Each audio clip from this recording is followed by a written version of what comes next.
सबसे पहले आप अपने बारे में बताइए।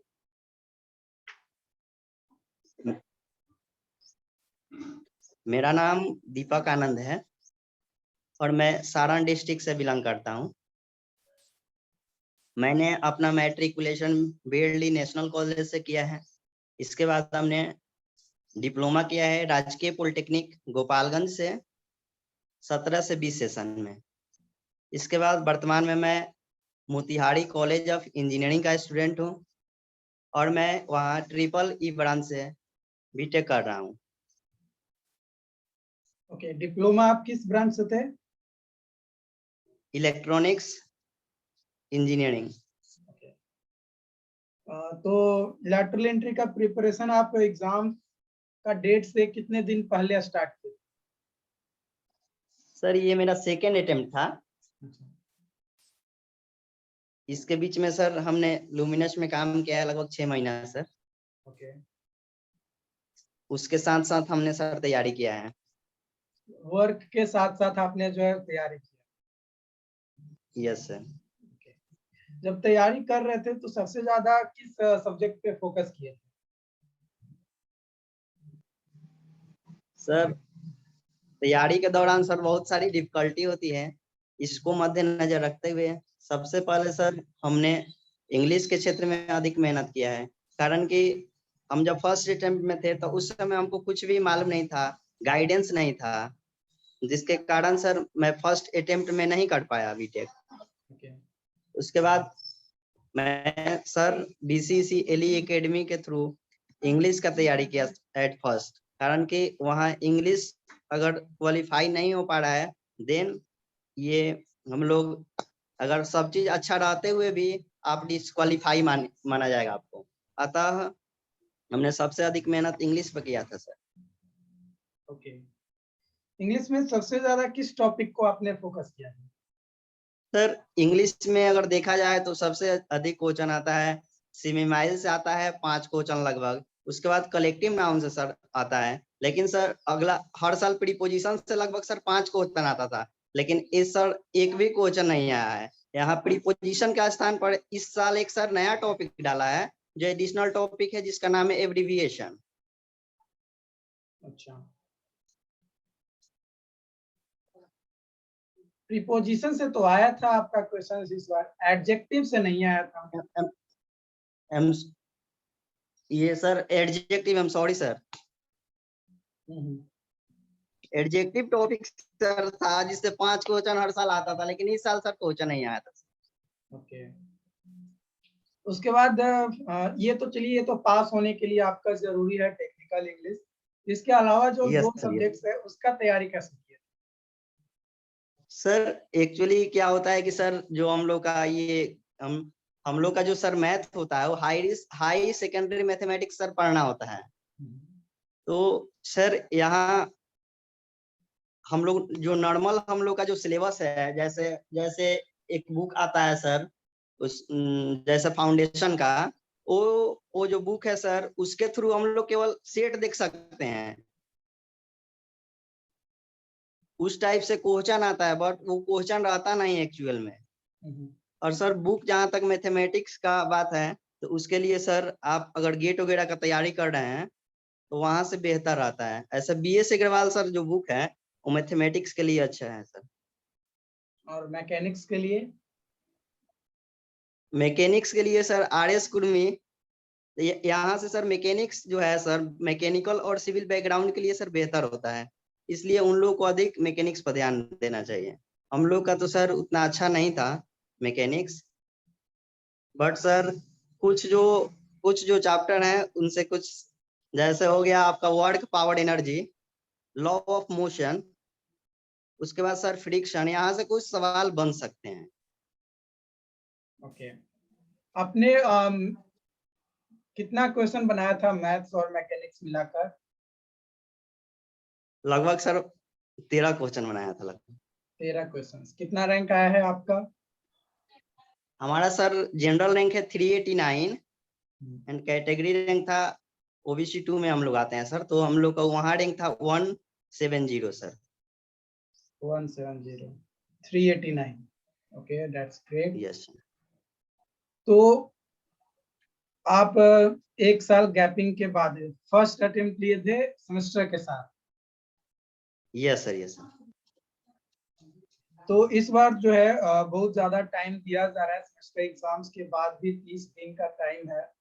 तो उस पीरियड में कैसे प्रिपेयर करना चाहिए लोगों को, जो इस बार एग्ज़ाम देने वाले सर हैं?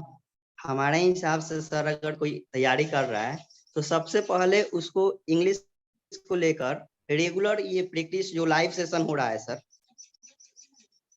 लाइव सेशन से जुड़ना चाहिए। उसके बाद सर आप ही का सर हम एक बुक मंगाए थे जिसमें जो कंटेंट है सर वो BCECL के लिए सफिशिएंट है। अगर हम लोग सर लीड का अदर भी बुक आता है, जैसे सर फाउंडेशन पब्लिकेशन का आता है, उसका सर जितना भी टेक्निकल इंग्लिश का जो कंटेंट है वो उतना सॉलिड नहीं है। जिस हिसाब से दिया है उस हिसाब से सर आ नहीं पाता है एग्जाम में सर। तो सर मैंने आपका एक बुक अगला साल आया था, लॉन्च हुआ था, BCECL करके, उसी को सर मैंने खरीदा था और उसी से हमने पढ़ाई किया था सर, जब में रहते हुए सर। ओके। आप बताइए कॉलेज में आपका क्या है फंडा? कैसे क्लास सर चल रहा इस है? बार हमें मोतिहारी कॉलेज ऑफ इंजीनियरिंग मिला है सर। तो कॉलेज में सीनियर्स का बिहेवियर, टीचर्स का बिहेवियर किस तरीके का है? वहाँ का सर माहौल बहुत अच्छा है सर। जो जूनियर से सीनियर का रिस्पेक्ट करते हैं सर, और जो सीनियर लोग हैं सर वो भी जूनियर का कोई भी प्रॉब्लम होता है, कोई भी प्रॉब्लम होता है उसको वो हल करते हैं सर। तो आप इलेक्ट्रॉनिक्स बैकग्राउंड से हैं, तो इलेक्ट्रॉनिक्स बैकग्राउंड में सबसे बेस्ट कॉलेज कौन सा है आपके अनुसार? सर हमको सर ट्रिपल ई ब्रांच लेना था सर। ट्रिपल ई में सर अभी ट्रेंडिंग के हिसाब से सर देखा जाए तो सर बख्तियारपुर कॉलेज था, अच्छा। गया कॉलेज था, जैसे सर ये सब बेस्ट था। जैसे LNJPIT था, थर्ड नंबर के बाद हमने सर फोर्थ नंबर पे डाला था मोतिहारी कॉलेज ऑफ इंजीनियरिंग, वही सर हमको मिला sir. Okay, fourth number first 3 नहीं मिल पाया। यस। ओके।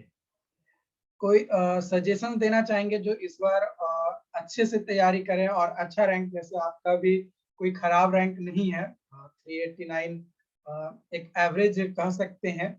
तो यस अगर सर। कोई चाहता है कि अंडर 500 रैंक उसको लाना है अपने लैटरल एंट्री एग्जाम में, तो उसको कौन-कौन से मैथ्स में, मैकेनिक्स में टॉपिक को जो है फोकस करना चाहिए?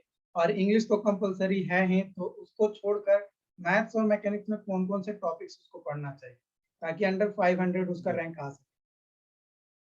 सर सबसे पहले आपको, जैसे आप मैथ में स्ट्रांग है तो आपको मैथ को टॉपिक को टारगेट करना है, और आप मैकेनिक्स में सर स्ट्रांग हैं तो उस हिसाब से आपको मैकेनिक्स का टॉपिक टारगेट करना है। अगर आप मैकेनिक्स जहाँ तक पढ़ रहे हैं तो ये 3-4 टॉपिक है जिसको आप पढ़ते हैं तो कम से कम 10 क्वेश्चन तो बनेगा। कौन-कौन सा टॉपिक है, कुछ याद है?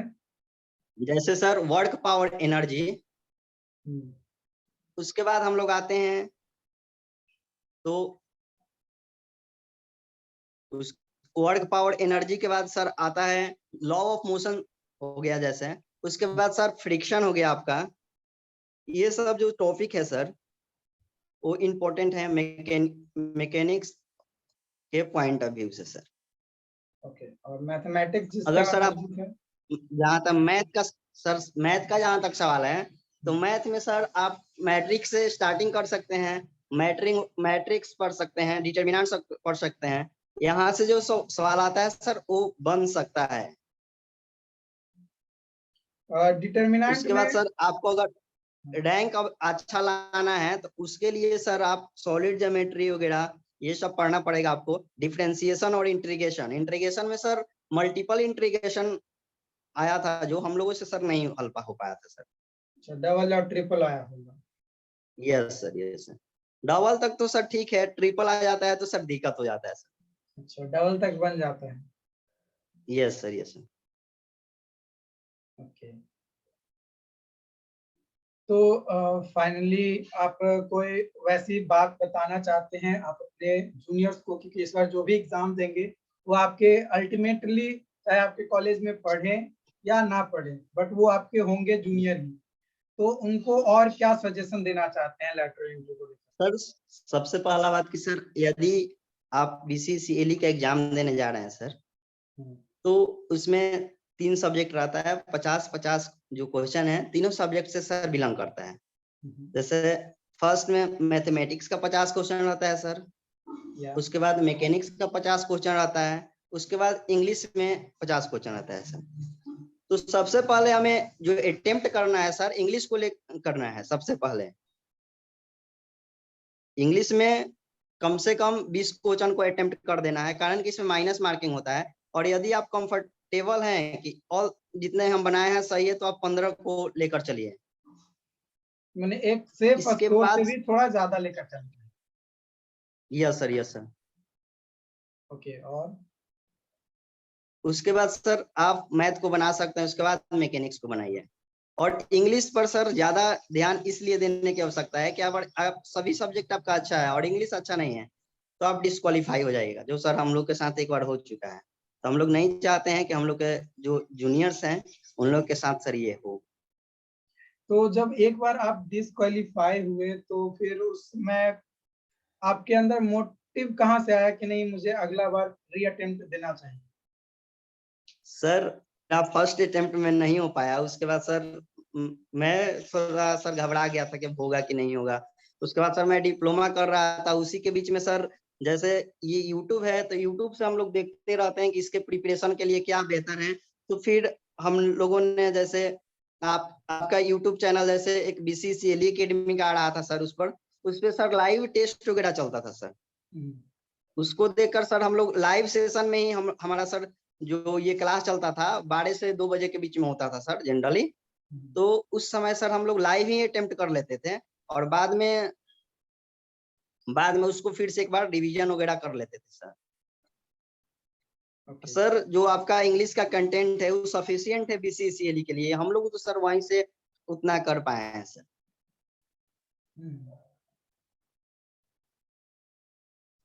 तो आप अच्छा किए और लोगों को भी सजेस्ट किए, अपने बारे में बताया कि किस तरीके से मोटिव हुआ।